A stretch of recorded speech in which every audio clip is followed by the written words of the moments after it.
So hello what's up guys, welcome all of you to my YouTube channel. अब हमारे पास सिर्फ बच गया है 165 days for our NEET final exam. So time is very important, each day is very important for us. So आज हमारा topic है time management, how to utilize our time in a best वे।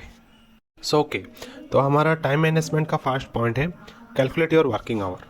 ये ऑब्वियस बात है कि अगर किसी को कोई दूसरा काम भी करना पड़ रहा है और साथ ही साथ पढ़ाई भी करना पड़ रहा है, उसके पास कम समय होगा पढ़ने के लिए।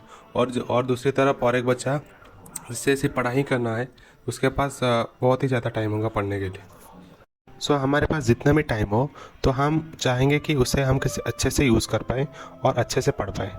एंड हमारा सेकेंड पॉइंट टाइम मैनेजमेंट का ये है कि make a rough list of important works to do.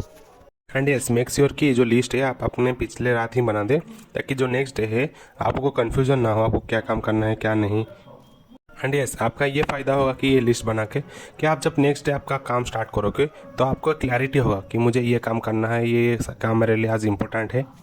And इससे ये होगा कि आपका जो थॉट्स है, जो प्लानिंग है, उसे एक सेप मिलेगा। एंड हमारा थर्ड जो कि बहुत ही इंपॉर्टेंट पॉइंट है टाइम मैनेजमेंट का, वो है divide your working hours in phases. जैसे कि अब हम स्टडी कर रहे हैं नीट के लिए, एग्ज़ाम के लिए प्रिपरेशन कर रहे हैं, तो हमारा जो प्रिपरेशन है उसको हम 3 पार्ट में डिवाइड करते हैं, जैसे कि मैंने किया है। मेरा फर्स्ट फेज़ ये है कि लर्निंग का, जैसे कि आपका डेली क्लासेस हो गया या आपका बैकलॉग हो गया जो कि आपने नहीं पढ़ा है, तो वो लर्निंग फेज़ में आ जाएगा आपका। And second phase is question solving. So जो आपने फर्स्ट फेज में जो भी लर्न किया होगा, तो उसका जब क्वेश्चन आप अटेम्प्ट करोगे तो आपको पता चलेगा कि आप लर्निंग के टाइम कितना अटेंटिव थे एंड आपने कितना ज़्यादा आपने मेमोराइज़ किया है उस टाइम लर्निंग के द्वारा। तो वहाँ पर आपको पता चल जाएगा आप किस टॉपिक पे वीक रह गए, कि आपको दोबारा वो टॉपिक देखना पड़ेगा। तो इसीलिए ये वाला टॉपिक में, ये वाला फेज़ में हम क्वेश्चन सॉल्व करेंगे, जो सेकेंड फेज़ है। ओके। एंड हमारा जो थर्ड फेज़ है वो है टू रिकॉल। तो जो कोई भी टॉपिक हमें याद नहीं है या अच्छे से क्लियर नहीं होगा, या फिर क्लियर होगा भी, अगर हम उसे रिकॉल करेंगे दोबारा, तो उससे ये होगा कि हमारा वो टॉपिक हमारे पास लंबे समय तक याद रहेगा। And this is how I divide my work in phases.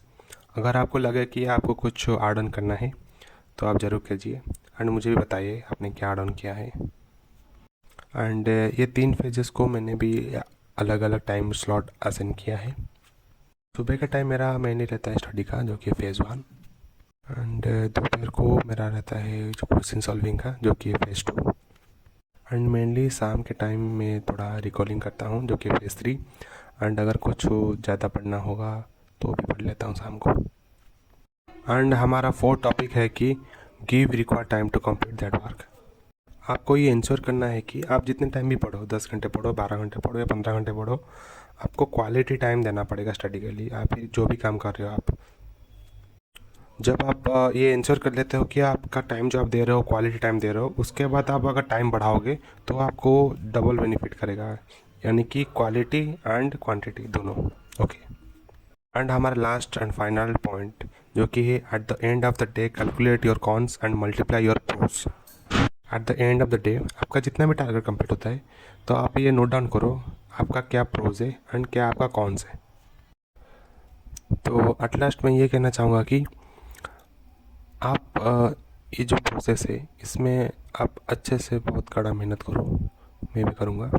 And जो फाइनल रिजल्ट होगा, जो कि एग्ज़ाम देने के बाद हमें मिलेगा। एंड गाइस श्योरली कमेंट कीजिए कि ये वाला टॉपिक आपको कैसा लगा।